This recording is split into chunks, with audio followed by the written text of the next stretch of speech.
greater battle takes its place. And so it goes. Until we fall. And in the end, we all fall. Even the gods have their time. Yet we still go on. Why?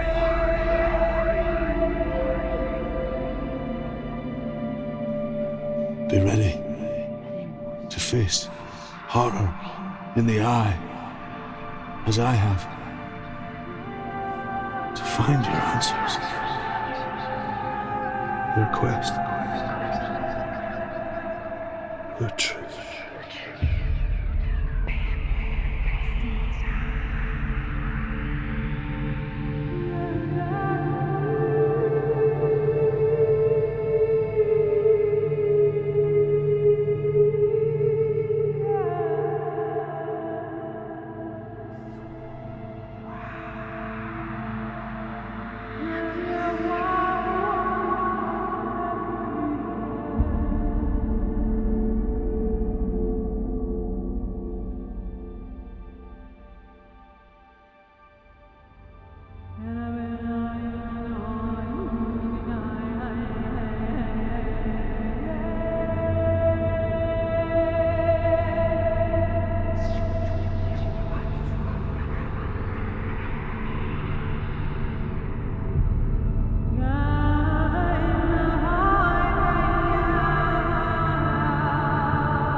Kill me. I'm not one of them. Listen. I was just hiding. I find I live longer that way. Listen. Let the bastards catch me again. Never! Wait. Who are you? It's just a memory. Druth? Is that you? Tales of the Northmen. They call me Druth. Liar. He's lost. An old fool. Druth is my truth. It's good to see you again.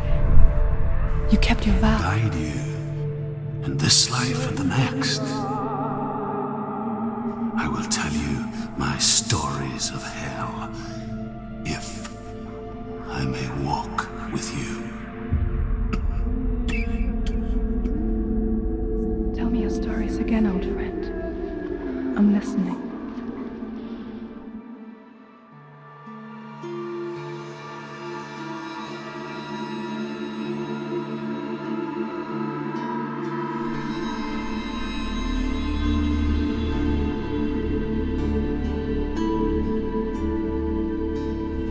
The Northmen say that in the beginning there was nothing but darkness. Bitter cold to the north, fiery hot to the south. They say the cold formed ice, which melted from the sparks from the south. The power of the darkness gave life to the dripping ice, and the first giant was born, and was named Ymir.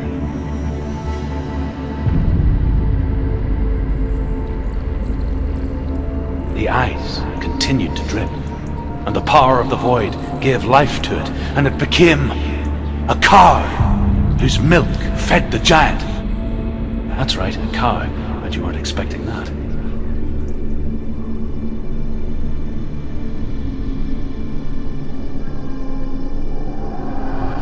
Ymir was a frost giant, a being of darkness, and all his sons and grandsons were dark after him.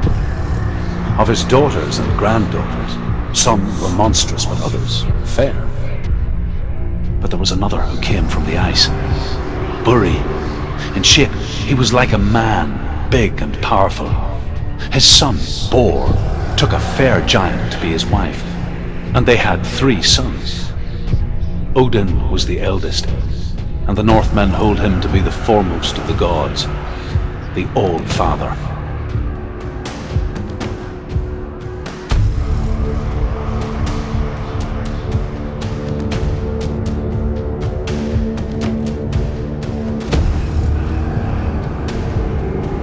The Northmen say that Odin and his brothers killed Ymir, and that the world of men was formed from his corpse. They made his bones into stone, and his flesh into earth, and his blood into the salt sea. They set his skull to be the bowl of the sky, with his brains for clouds. Odin and his brothers caught the sparks flying from Muspel and made them into stars.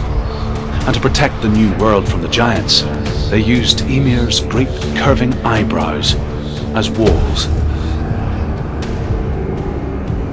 The Northmen speak of 9 worlds. The world of men they call Midgard. The sky gods dwell in Asgard.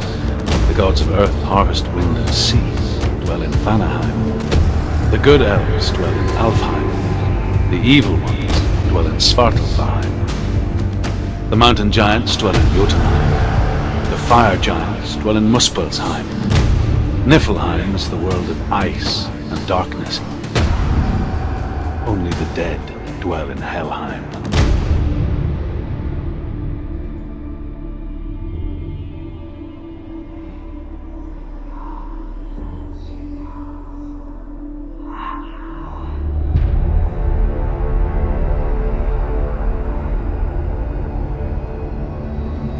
The world of the dead is ruled by the giantess, Hela, daughter of Loki. The gods feared her bloodline, bad on her mother's side and yet much worse on her father's. So, as a child, the All-Father cast her down into Helheim and gave her power over those who die of sickness, age, hardship, and self-slaughter. In all of the 9 worlds, only Hela can resurrect the dead. To Hela, your Dillion was sacrificed, and with her you must bargain.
They tell how the runes were revealed to Odin only in sacrifice.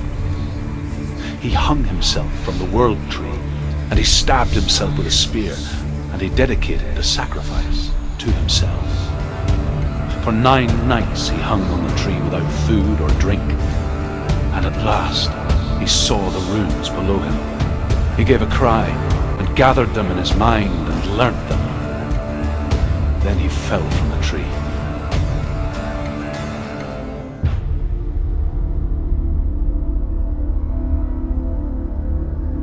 The Northmen say that Odin is always in search of knowledge and wisdom and magic. There was a very wise being named Mimir, who guarded the waters of wisdom which flow from the roots of the world tree.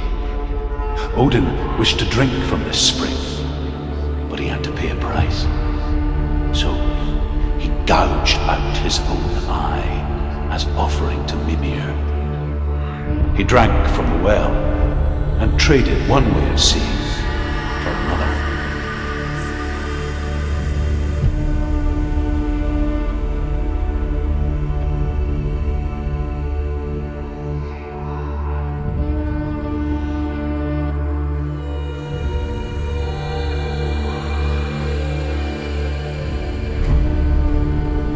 The Northmen say that Odin has two ravens.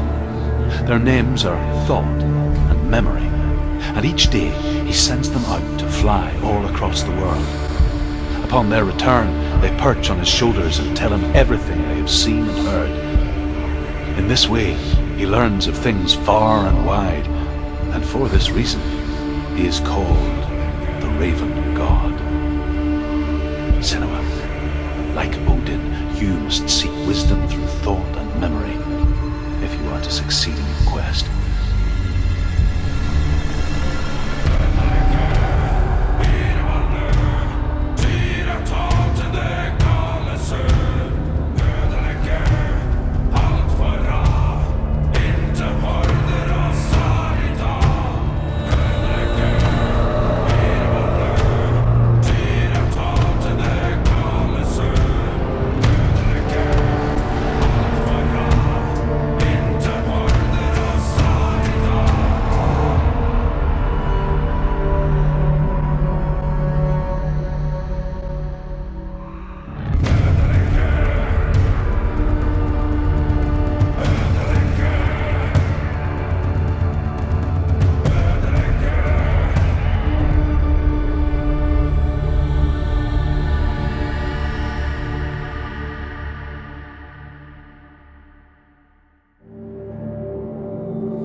The Northmen tell this story.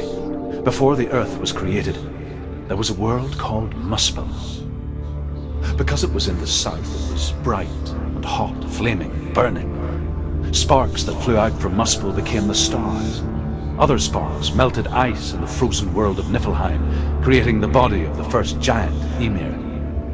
Muspel is one of the 9 worlds, and is now the land of the fire giants. And people from elsewhere cannot endure a journey there.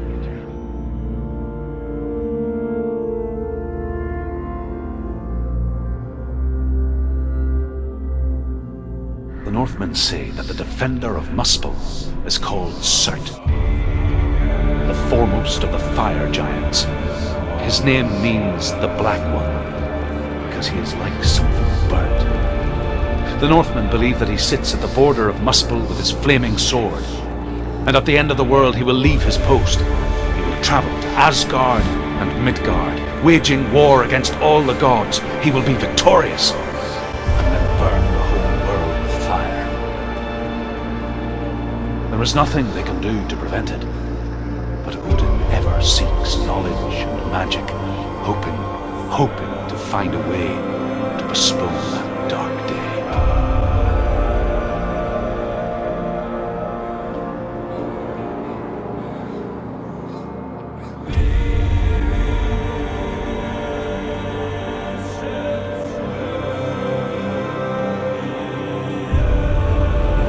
Say that what we see as a rainbow is the bridge that goes from the world of men to the world of the gods. For now, they say the frost giants and the mountain giants cannot cross it. But they say that when Ragnarok comes, not a thing in this world will be safe. The rainbow bridge will break under the onslaught of the fire giants riding on flaming steeds. Senua, I have seen the fire of Surt spread far and wide, and to our lands. Ragnarok is coming.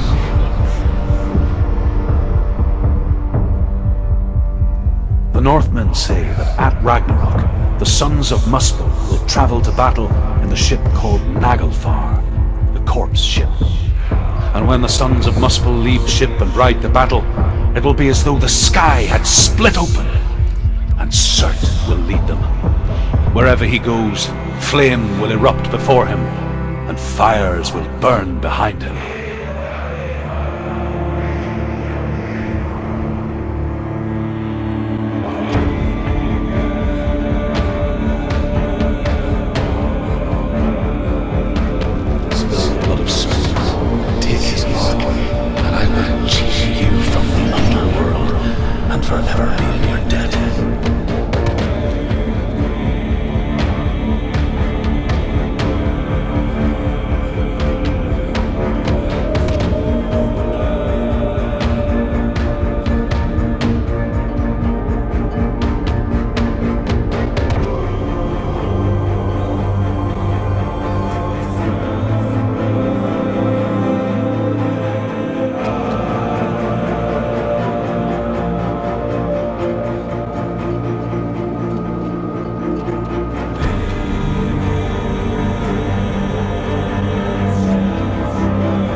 I die free, knowing you will carry my stories with you. I have fulfilled my quest. Yes, you have. When the darkness comes, I vow to guide you in this life and the next to fulfill yours. Then I will see you in hell.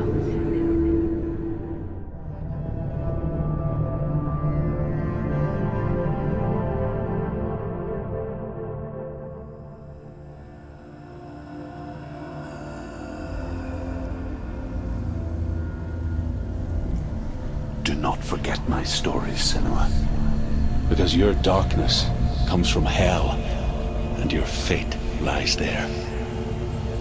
They say the burning of a corpse will take you straight to Hell's gate, but gods and the living will follow this path. You must leave the Isles of Orkney across the eastern sea, and find a road that leads north and down through deep, dark valleys. After 9 nights of riding, you will follow a great river, and will find a bridge covered in gold. The path to Helheim goes from there, across the river of knives that flows from the dark world of Niflheim.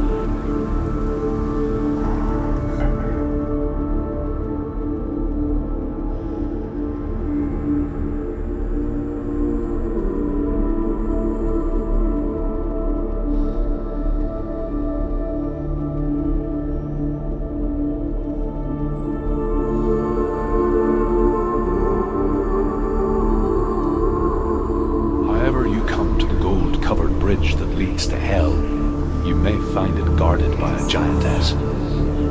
She will ask your name, she will ask your lineage, she will ask your business. The Northmen tell of the warrior woman Brynhild, who leapt into fire and rode to hell to join her slain love Sigurd. And and is challenged by the giantess.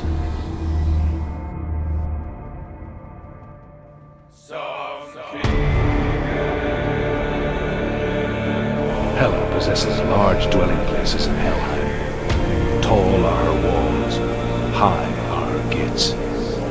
The name of her dish is hunger. Her knife is famine. On her threshold all will stumble. Her bed is called sick bed, and her bed hangings are called flames of a funeral pyre.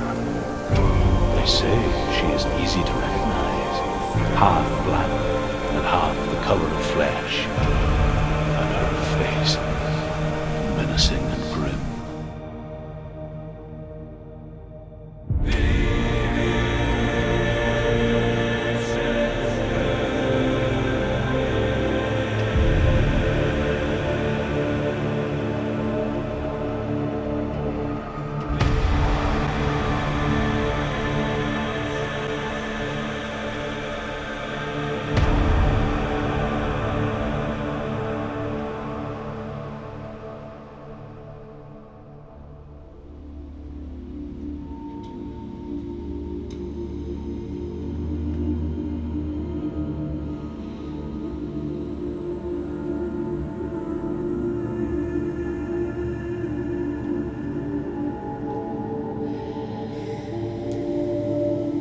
Listen, I will tell you the tale of a man called Findan. The Northmen captured Findan's sister, and his father sent him to pay for her release. But they took his gold, put him in chains, and held him for a day and a night without food or water. Then they released him. I don't know why.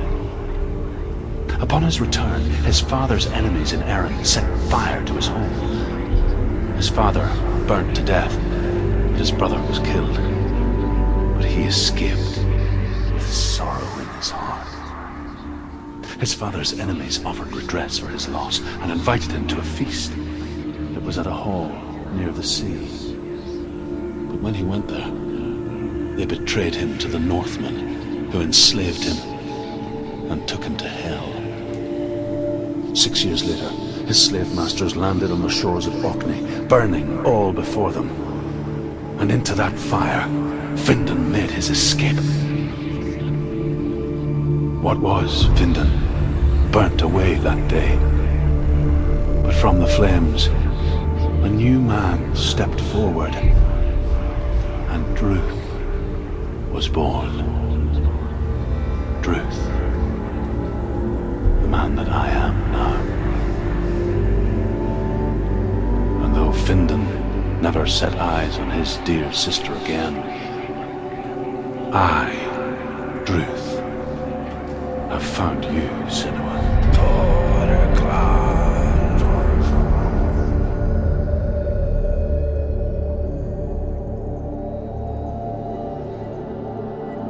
When they first came to my lands, I knew enough of their tongue to beg for mercy, and they took me as a slave. I wish now that they had slaughtered me like the others.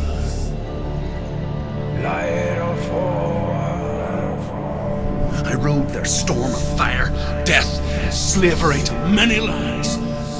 This darkness you speak of? I know it well. The Northmen made fire sacrifices, burning slaves like me to reveal the path to Surt. I searched for meaning in their suffering, in their eyes.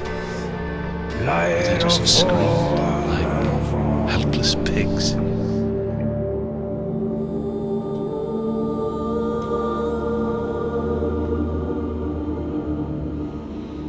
I can still smell it.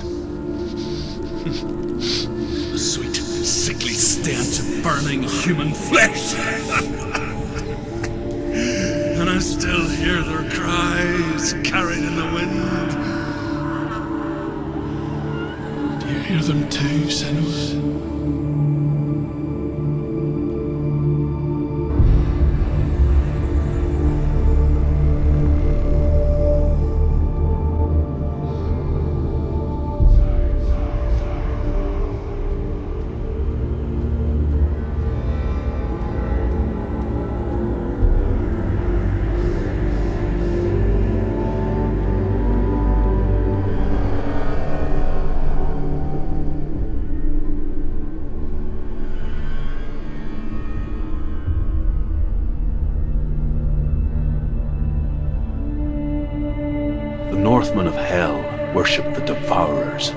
insatiable gods of darkness.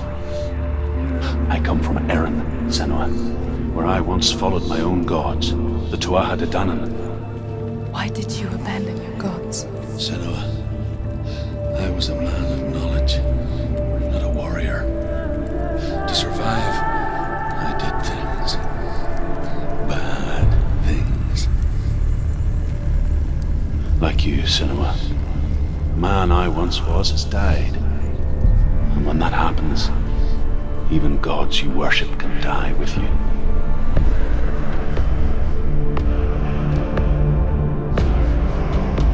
Once I found my purpose, I was no longer enslaved to the suffering I had to endure to reach it. Unclouded by fear, I could see it clearly in others. Even my captors feared the fire of Sirth. And so, during one raid, I took my chance and ran, knowing that they would not follow. The fool ran into the fire. They left me for dead. Maybe they were right to. But here I am, free.